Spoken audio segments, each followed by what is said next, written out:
असलामुअलैकुम दोस्तों, अज मैं तुहाडे वास्ते 30 एकड़ ज़राई ज़मीन की वीडियो लैके हाज़र होया। इंशाअल्लाह उम्मीद है कि दोस्तों नूं ये बड़ी पसंद आवेगी। ए वेखो दोस्तों, ये अपने कोले 30 एकड़ ज़राई ज़मीन है। एक गाँव की न्याई यानी कि पिंड दे अपनी ज़मीन नाल टच होंदी पई। वेखो एक गाँव है ना, अपनी ज़मीन गाँव दे नाल टच होंदी पई है। दोस्तों ਆਪਾਂ तकरीबन ज़मीन के दरमियान ਦੇ ਵਿੱਚ खड़े होकर इनकी वीडियो बनाई जाने जितों कि चार चवेरों आप दोस्तों को दिखा सकीए आस पास का माहौल कि अपनी ज़मीन के अंदर की फसल लगी हुई है। आ देखो सामने गाँव जे, गाँव के नाल अपनी ज़मीन टच होंदी पई है यानी कि पिंड की न्याई है। ये तमाम फसलें अपनी ज़मीन के अंदर ने। वेखो इत्थे मक्की काश्त हैगी है। दोस्तों ये ज़मीन अपने आरफ वाला शहर यानी कि अपने दफ्तर के इंतहाई करीब जे। आरफ वाले शहर के भी इंतहाई करीब है तो मेन रोड तो सिर्फ 2-2.5 किलोमीटर फासले ते हैगी जे।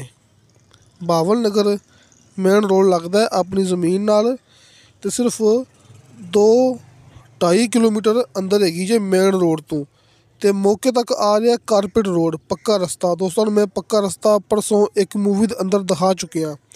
यानी कि दोस्तों मैं परसों एक गल की सी अज तो 2 दिन पहले कि दोस्तों मैं ये दिखाता पाया रस्ता तो अनकरीब मैं दोस्तों ज़मीन दिखा देंगा। दोस्तों अपने कोले 30 एकड़ ज़राई ज़मीन है। तुसी ये गल नहीं करनी हैगी कि सानू कारपेट रोड नहीं विखाया, सानू नहर नहीं विखाई। जिहड़ी आपां गल करदे पे तुसी अपनी गल नोट कर लैनी तो मौके ते साडे कोल आ जाना। आपां तुहानू वो चीज़ां मौके ते लेके देंगे जिंदी आपां गल कीती जाने। नंबर 1 आरफ वाले शहर के इंतहाई करीब है। नंबर 2 मेन रोड तो सिर्फ 2-2.5 किलोमीटर फासले ते मौजूद है।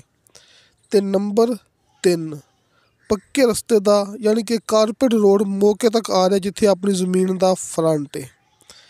नंबर 4 दोस्तों मिलेगा नहर का मोगा यानी कि नहर के नाल अपनी ज़मीन पई ना, मोगा अपनी ज़मीन के विचों लंघेगा जी।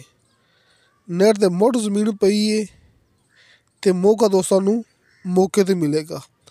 तो नहरी पानी दोस्तों वाफर मिलेगा। जिवें मैं हर मूवी के विच गल करदा हुन्ना कि अपने इलाके च ज़मीनां इस वास्ते महंगियां ने, ठेके इस वास्ते ज़्यादा ने।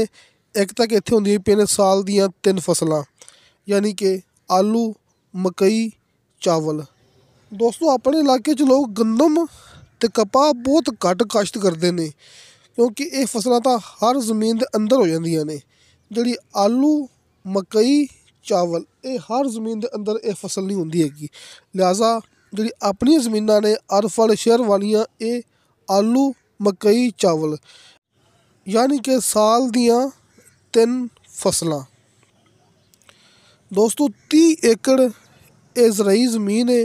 ये भरावां दे सामने नहर का मुढ़ है, गाँव की न्याई है, पक्के रोड ते फ्रंट है। जिहड़ी गल करदे पे हैं दोस्तों वो चीज़ां मौके ते मिलणगियां। इंदे विच कोई ओला नहीं हैगा। नंबर तुहाडे सामने आ जाणगे स्क्रीन ते। नंबर भरावां दे सामने स्क्रीन ते मिल जाणगे। अपने आरफ वाले शहर के इंतहाई करीब है, अपने दफ्तर के इंतहाई करीब है। 2,50,000 रुपया इत्थे साल का फी एकड़ के हिसाब नाल ठेका चलदा पिया है। यानी कि अगर किसी दोस्त ने ज़मीन खरीद के देनी हो ठेके ते तुहानू मिलेगा इनका ठेका साल का फी एकड़ के हिसाब नाल 2.5 लाख रुपया यानी कि 2,50,000 रुपया मुकम्मल गारंटी नाल। ते ठेकेदार अपने कोले पहले मौजूद होंदे ने। किसी के गलत कमेंट ते एतबार नहीं करना। नंबर तुहाडे सामने ने, कोई ओला नहीं हैगा। हुणे कॉल करो ये नंबर नीचे वाले ते जो कि मेरा हैगा। तुसी वॉइस मैसेज करोगे, चैट करोगे तो फौरन रिप्लाई मिलेगी। ये नंबर ऊपर वाला ये भाई तुफैल साहब का है जिन्हां दे जरिए आपां नूं ये ज़मीन मिली है। तुसी इस नंबर ते कॉल कर सकते जी। यानी कि नंबर ऊपर वाला कॉल ते नंबर नीचे वाला व्हाट्सएप ते तुसी अपने तरीके नाल जिवें चाहो राबता कर सकते जी। ये ज़मीन की डिमांड की है मालिक ने फी एकड़ के हिसाब नाल 60 लाख रुपया। दोस्तों 60 लाख रुपया फी एकड़ के हिसाब नाल इनकी डिमांड हैगी जी। अच्छी तरह तुसी दोस्त नोट कर लो, मेन रोड तो सिर्फ 2.5 किलोमीटर अंदर है ज़मीन। दोस्तों नूं मिलेगा कारपेट रोड ते फ्रंट, नहर दा मुड, यानी कि मोगे ते अपनी ज़मीन पई हुई जे। नीचे दोस्तों नूं शर्तिया मिठा पानी मिलेगा तो बेशुमार पानी मिलेगा। नहरी पानी वाफर है कि नहरी पानी ते ये तमाम फसलां होंदियां पईयां ने। वाफर मिकदार नहरी पानी है। कम अज़ कम 2.5 लाख विच आपां ज़मीन ठेके ते दे सकने आ। 60 लाख रुपया फी एकड़ के हिसाब नाल डिमांड है। कमी पेशी प्यार मुहब्बत करवा लांगे। नंबर ऊपर वाला कॉल ते, नंबर नीचे वाला व्हाट्सएप ते। इंशाअल्लाह ताला मिलांगे अगली वीडियो च। अल्लाह हाफिज़।